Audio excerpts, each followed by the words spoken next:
नमस्कार दोस्तों, मन की धुन में आपका एक बार फिर से स्वागत है। मेरी जो आज की कविता का टाइटल है वो है पेरेंट्स वर्सेस पैशन।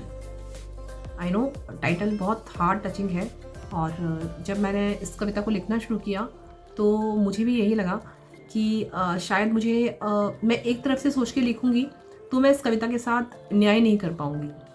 तो मैंने दोनों व्यूज़ को ध्यान में रखकर इस कविता को लिखा है। मैंने ऐसे पेरेंट भी अपने व्यूज़ दिए हैं और ऐसे स्टूडेंट जो अपने पैशन को कंप्लीट करना चाहते हैं पर विदाउट देयर पेरेंट्स परमिशन वो कर नहीं पाते अपने पैशन को कंप्लीट और ज़िंदगी भर ये सोचते रहते हैं कि काश मैंने उस पैशन को कंप्लीट कर लिया होता, तो उन्हें रिग्रेट नहीं होता। जो वो कर रहे हैं वो चीज़ नहीं कर रहे होते। तो मैं आज इसी टॉपिक के ऊपर आपको पोएम सुनाना चाहूँगी, पर उससे पहले मैं कुछ बातें आपसे करना चाहती हूँ।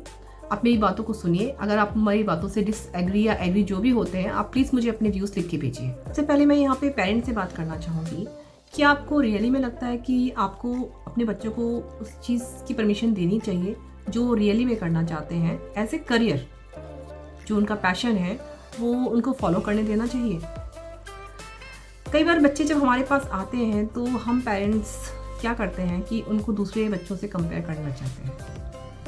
कोई हमारे आसपास इंजीनियर है, किसी का बच्चा डॉक्टर बन गया है, तो हम उनको बोलते हैं कि यार फलाने के बच्चे को देख, वो डॉक्टर बन गया, वो इंजीनियर बन गया। हम उनकी बातों को अनसुना करके हम खुद से भी कंपेयर करते हैं कई बार कि मेरे पेरेंट्स का मैंने कभी विरोध नहीं किया, जो वो कहते थे हम वही करते थे। हम तो बचपन में बहुत पढ़ाई करते थे, बचपन में हमारी फर्स्ट रैंक आती थी और हम स्कूल जो जाते थे या कॉलेज जाते थे तो साइकिल से जाते थे।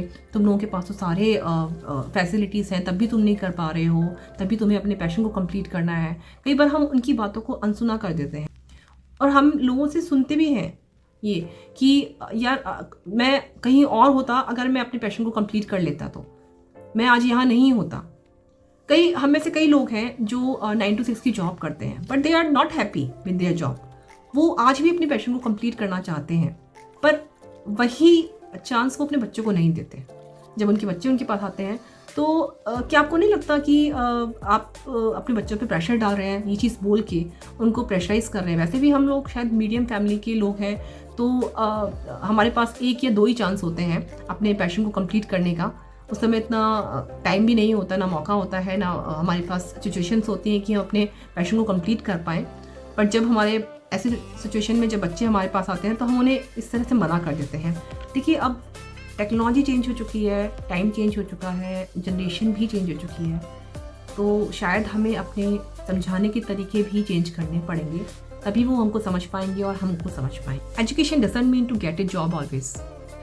सो प्लीज़ उनकी बातों को पहले कम्प्लीटली सुन लीजिए, वो क्या कह रहे हैं आपसे, और फिर उन्हें समझाने का ट्राई कीजिए। आपको लगता है कि उनकी डिसीज़न रॉन्ग है तो उन्हें बताइए कि क्यों रॉन्ग है वो, और आप उनसे ऐसा क्यों कह रहे हैं। अपने एक्सपीरियंसेस शेयर कीजिए उनके साथ। अगर आपके लाइफ में कुछ हुआ हो अपने सक्सेस और फेलियर को लेके, तो आई एम श्योर वो ज़रूर समझेंगे इस चीज़ को आपको। लेकिन अगर आप उन्हें उनकी बात का सम्मान करेंगे तो वो भी आपकी बात का सम्मान जरूर करेंगे। तो ये थी पेरेंट्स की बात। अब मैं जरा उन स्टूडेंट से बात करना चाहूँगी जो अपने पैशन को कंप्लीट करना चाहते हैं। आई नो हमें बहुत गुस्सा आता है जब हमारे पेरेंट्स हमें इस चीज़ की परमिशन नहीं देते हैं। फैमिली है तभी शायद गुस्सा आ रहा है, अपने हैं इसलिए हमें फ़र्क भी पड़ रहा है। शायद कोई अनजान इंसान होता जिससे हमें ये सब बातें बोलते तो शायद हमें गुस्सा नहीं आता। वो हमारे अपने हैं इसलिए हमें गुस्सा आता है, क्योंकि हमें और उनको हमारी फ़िक्र होती है। आपके पेरेंट्स गलत नहीं हैं। आप खुद को उनकी जगह रख के देखेंगे तो शायद आपको समझ में आएगा कि वो ऐसा क्यों बोल रहे हैं। उन्होंने बहुत सारी चीज़ें अपने एक्सपीरियंस से सीखी हैं। वो जानते हैं लाइफ में फेलियर आता है तो क्या होता है, सक्सेस मिलती है तो क्या होता है। और शायद देखिए, आपके पैशन को कंप्लीट करने में डेफिनेटली उनका बहुत बड़ा अमाउंट लगेगा। पैशन कोई ऐसी चीज़ नहीं होती कि आपने बोला और चलिए उन्होंने आपको बोला कि हाँ ठीक है अपने पैशन को कंप्लीट कर लो और आप कर पाएंगे। ऐसा नहीं होता, उनका बहुत बड़ा अमाउंट भी लगने वाला है। तो डेफिनेटली जो उनका डिसीजन होता है वो मैटर करता है। कई स्टूडेंट्स को तो पता भी नहीं होता कि पैशन होता क्या है, बस उन्होंने कोई इंटरेस्ट ढूंढ लिया अपना और उससे पैशन का रूप दे देते हैं। क्योंकि आजकल इतने मोटिवेशनल स्पीकर आ गए हैं जो यंगस्टर्स को बोलते रहते हैं कि अपना पैशन कंप्लीट करो सबसे पहले। तो वो सोचते हैं कि ठीक है, कोई भी पैशन ढूंढ के वो उसे पूरा करने में लग जाते हैं। इतने में काम नहीं चलेगा। पैशन को ढूंढना ही उसे कंप्लीट करना नहीं होता, उसके लिए बहुत मेहनत करनी पड़ती है, एफर्ट्स डालने पड़ते हैं। अगर आप रियली में सीरियस हैं अपने पैशन को पूरा करने के लिए और रियली में सोचते हैं कि आप उसको एक गोल तक पहुंचा सकते हैं, एक अचीवमेंट ला सकते हैं उस चीज़ में, तो प्लीज़ अपने पेरेंट्स को बोलिए उस चीज़ के लिए आप कितने सीरियस हैं, कितने कमिटेड हैं उस चीज़ के लिए। तो वो आई एम श्योर वो उस बात से एग्री करेंगे, उस बात को समझेंगे, आपकी बात का सम्मान करेंगे। तो लड़ना नहीं है उनसे, हिम्मत करके अपनी बात रखनी है। अब स्टूडेंट की व्यू से बोल रही हूँ तो उन्हीं की व्यू से अपनी पोएम को प्रेजेंट कर देती हूँ। पहले, जय पापा मम्मा, कुछ कहना है मुझे, आप मेरी बात सुनोगे ना? बिना पूरी बात सुने मुझे ब्लेम तो नहीं करोगे ना? कुछ कहना है मुझे, आप मेरी बात सुनोगे ना? बिना पूरी बात सुने मुझे ब्लेम तो नहीं करोगे ना? मैं समझता हूँ सबसे पहले मेरी इच्छाओं को जानने का आपका हक है। मैं समझता हूँ सबसे पहले मेरी इच्छाओं को जानने का आपका हक है। जैसे बचपन में मेरी बात सुनते थे, बस चाहिए थोड़ा आपका वही वक्त है। खुद से या दूसरों से कंपेयर करके मेरी बात को अनसुना तो नहीं कर दोगे ना? खुद से या दूसरों से कंपेयर करके मेरी बात को अनसुना तो नहीं कर दोगे ना? मेरी प्रॉब्लम्स को फ्रेंड्स की तरह बनकर सॉल्व करोगे ना? मेरी प्रॉब्लम्स को फ्रेंड्स की तरह बनकर सॉल्व करोगे ना? मेरे कुछ सपने हैं, मेरे कुछ सपने हैं, लाइफ में कुछ अलग करना है। उन सपनों में आपको अपने विश्वास का रंग भरना है। उन सपनों में आपको अपने विश्वास का रंग भरना है। क्या आप मेरे ऊपर फिर से वही पापा वाला हाथ रखोगे ना? क्या आप मेरे ऊपर फिर से वही पापा वाला हाथ रखोगे ना? कुछ कहना है मुझे आपसे, मेरी बात सुनोगे ना? तो मैंने ऐसे स्टूडेंट की तरह पोएम रखी है आप लोगों के सामने।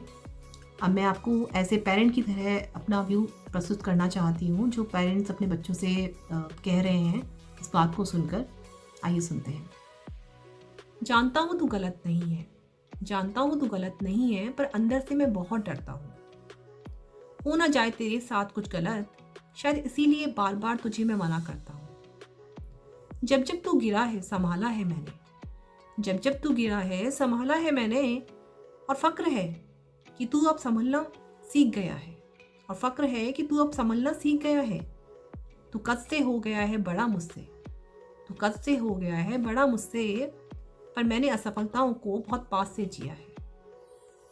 बस चाहता हूँ यही, बस चाहता हूँ यही, जो करे तू अपने ऊपर हमेशा विश्वास रखना। बस चाहता हूँ यही, जो करे तू अपने ऊपर हमेशा विश्वास रखना। फेल भी हो जाए अगर, फेल भी हो जाए अगर, तो निराशा छोड़ के दोबारा प्रयास करना। मैं खड़ा हूँ साथ तेरे, मैं खड़ा हूँ साथ तेरे, तेरे सपनों में रंग भरने को। मैं खड़ा हूँ साथ तेरे, तेरे सपनों में रंग भरने को। गर्व से फिर से तेरी इच्छाओं को पूरा करने को, गर्व से फिर से तेरी इच्छाओं को पूरा करने को। तो ये थी मेरी पोएम्स। आशा करती हूँ कि आपको पसंद आए। अगर आपको पसंद आए तो प्लीज़ मुझे कमेंट सेक्शन में ज़रूर बताना। जो भी आपके व्यूज़ हो प्लीज़ मुझे अपने कमेंट्स के थ्रू ज़रूर भेजना। और जिन्होंने मेरे चैनल को सब्सक्राइब नहीं किया है, सब्सक्राइब कर लीजिए। और सब्सक्राइब जिन लोगों ने कर लिया है, प्लीज़ वहाँ पे एक बेल आइकन होता है, उसको प्रेस करना ना भूलें, ताकि नेक्स्ट टाइम जब भी मेरी कोई नई पोस्ट आए तो आपको मालूम पड़ जाए। तो मैं उनका भी थैंक यू करना चाहूँगी जिन्होंने मुझे इस टॉपिक को लिखने के लिए सजेस्ट किया था। मेरे पास 4-5 टॉपिक आए थे, पर मुझे टॉपिक बहुत पसंद आया। और जो उन्होंने क्वेश्चन पूछे थे मुझे, शायद आई थिंक इस पोस्ट के थ्रू शायद उनके क्वेश्चंस क्लियर हो गए होंगे। तो thank you so much for suggesting me this topic. मैं ट्राई करूँगी कि बाकी भी टॉपिक्स जिन्होंने मुझे भेजे हैं मैं उठा पाऊँ अपनी पोएम्स में, और मैं लिख पाऊँ उन पे पोएम। मुझे बहुत अच्छा लगा इस टॉपिक पे ऊपर पोएम लिखे। आप इसी तरह मुझे और नए टॉपिक्स भेजते रहिए, ताकि मैं आपको इसी तरह अपने पोएम सुनाती रहूँ, आपको एंटरटेन करती रहूँ। मन की धुन के साथ जुड़े रहने के लिए धन्यवाद।